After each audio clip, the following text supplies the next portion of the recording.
స్వేచ్ఛ బతికున్నదన్న విషయం నువ్వెవ్వరికీ చెప్పుకు. వాళ్ళిద్దరినీ కలిపే బాధ్యత నేను తీసుకుంటాను.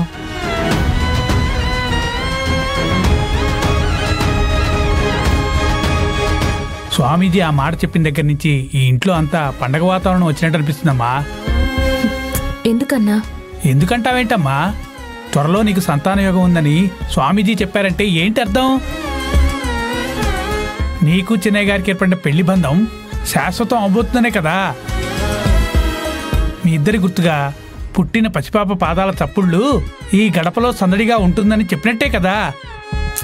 ఏంటో అన్నా, ఆకాశంలో మబ్బులు కమ్మినంత మాత్రాన్న వర్షం పడుతున్నట్టు కాదుగా. వర్షం పడకముందే గొడుగు వేసుకుని తిరుగుతున్నట్టు అనిపిస్తుంది నాకు. అంటే ఏంటమ్మా నీ ఉద్దేశం? స్వామీజీ చెప్పింది అబద్ధమంటావా? అబద్ధమో నిజమో నాకు తెలీదు, కానీ అదసలు సాధ్యం కాదు కదా. మళ్ళీ మొదటికొచ్చావా? అసలు నీకున్న సమస్య ఏంటో నాకు అర్థం కావట్లేదమ్మా. దేవుడి విగ్రహానికి పూలమాల వేస్తే ఆ పూలమాల విలువ పెరిగిపోతుంది. దానికి ఒక కొత్త ప్రకాశవంతమైన వెలుగు వస్తుంది. నువ్వు చిన్నయ్య గారి మెడలో వేసిన పూలమాల లాంటిదానివమ్మా. నీ బతుకు, నీ భవిష్యత్తు, నీ ఆనందం, ఆరాటం అన్నీ ఇక్కడే ఉన్నాయి. అన్నీ ఇంట్లోనే ఉన్నాయి. చిన్నయ్య గారితోనే ముడిపడి ఉన్నాయి. ఇంకేమీ ఆలోచించకుండా స్వామీజీ చెప్పిన మాట ఎప్పుడు నిజమవుతుందా అని కలలుగనమ్మా. అవును నిలవేణి, మొదట నువ్వు పాపని కనాలనుకుంటున్నావో బాబుని కనాలనుకుంటున్నావో మనసులో అనుకో. తల్లి ఏది కోరుకుంటే ఖచ్చితంగా అదే బిడ్డ పుడుతుందట. మీరు కూడా ఏంటయ్య గారు? ఇప్పుడు ఏమైందమ్మా? స్వామీజీ చెప్పిన మాట ఎప్పుడూ అబద్ధం కాలేదు.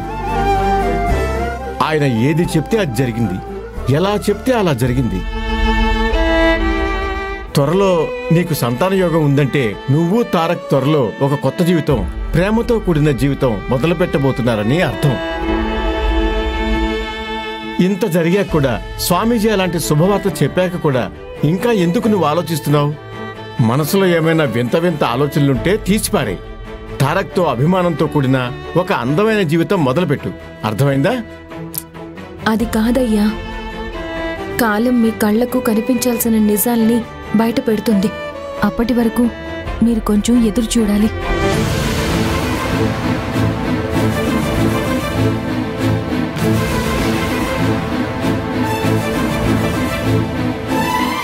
ఏం నిజాలు?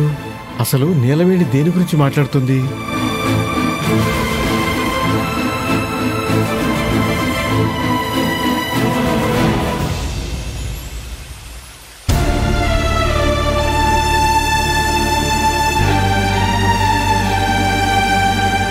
రే హాయ్ రా. రే వచ్చావా? నీకోసమే చూస్తున్నాను. రా కూర్చో కూర్చో కూర్చో. నీలవేణి ఏమైనా అడిగావా? ఏమైనా చెప్పిందా? రే అడగ్గానే చెప్పేసి అవతారంలా కనిపిస్తుందారా? అరే, చిరాకు పడ్డం వల్ల, చీదరించుకోవడం వల్ల సమస్యలకి పరిష్కారం దొరకదురా. సహనం చూపించి చూపించి దాని హద్దు దాటిపోయిన తర్వాతే సహనం కాస్త చిరాగ్గా మారుతుంది. ఇప్పుడంత చిరాకు దేనికి? చూడ్రా, మనం ఒక దారిలో నడుచుకుంటూ వెళ్తుంటే ఆ దారి చివర ఏ గమ్యముందో మనకి తెలియాలి. గమ్యమేంటో తెలియకుండా చేసే ప్రయాణం చాలా చప్పగా, చేదుగా ఉంటుంది. అలాగే మన జీవిత భాగస్వామి అనుకున్న వ్యక్తి మనసులో ఏముందో తెలియకుండా ప్రతిదీ ఒక రహస్యంగా మిగిలిపోతే తనతో చేసే ప్రయాణం కూడా అలాగే అర్థం లేనట్టుగా ఉంటుంది. మీ ప్రయాణం ఇప్పుడిప్పుడే మొదలవుతోందిరా. ఏ ప్రయాణానికైనా కాస్త స్టార్టింగ్ ట్రబుల్ ఉంటుంది. ఇది కూడా అలాంటిదే. సరే, నువ్వు అన్నట్టే స్టార్టింగ్ ట్రబులే అనుకుందాం. కానీ దానికి ఒక కారణం ఉంటుంది కదా. ఆ కారణమే తెలియనప్పుడు ఆ ట్రబుల్ని సెట్ చేయడం కూడా కష్టంగానే ఉంటుంది. ఇప్పుడు నీకు నీలవేణి మనసులో ఏముందో తెలియాలి, అంతే కదా? అంతే కదా. ఒక పని చేయి. ఏంటది? నువ్వు తాగే ముందు ఒక 2 పెగ్గులు తనకు కూడా తాగించేసేయి. రేయ్, ఏం మాట్లాడుతున్నావురా? నేను సీరియస్గానే అంటున్నాను. మన పెద్దవాళ్ళు అంటూ ఉంటారు కదా, దేనికైనా సామధాన భేద దండోపాయాలు వాడాలని.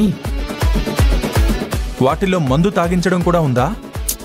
అందులో ఉందో లేదో నాకు తెలీదు. ఏదో ఒక దారి ఎంచుకోవాలని అర్థం ఉందని మాత్రం తెలుసు. రేయ్, అయితే ఇప్పుడేంటి? నీలవేణి చేత ఓ 2 పెగ్గులు తాగించేసేయ్. ఆ మత్తులో అయినా తన మనసులో ఉన్న మాట చెప్తుంది కదా. రే రే రే రే రే, ఒక మంచి సలహా ఇస్తావని నేను నిన్ను పిలిచాను. ఇంత చెత్త సలహా ఇస్తావని అనుకోలేదు. నీ బుర్రకి ఎలాగూ తట్టడం లేదు, నా బుర్రకు తట్టిన దాన్ని తప్పు పడుతున్నావు.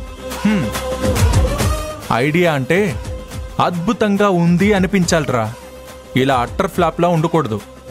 అలా అయితే ఆ అద్భుతమైన ఐడియా ఏదో నువ్వే వేసుకోవచ్చు కదా, నన్నెందుకు రమ్మన్నట్టు? వేస్తా, అద్భుతమైన ఐడియా వేస్తా.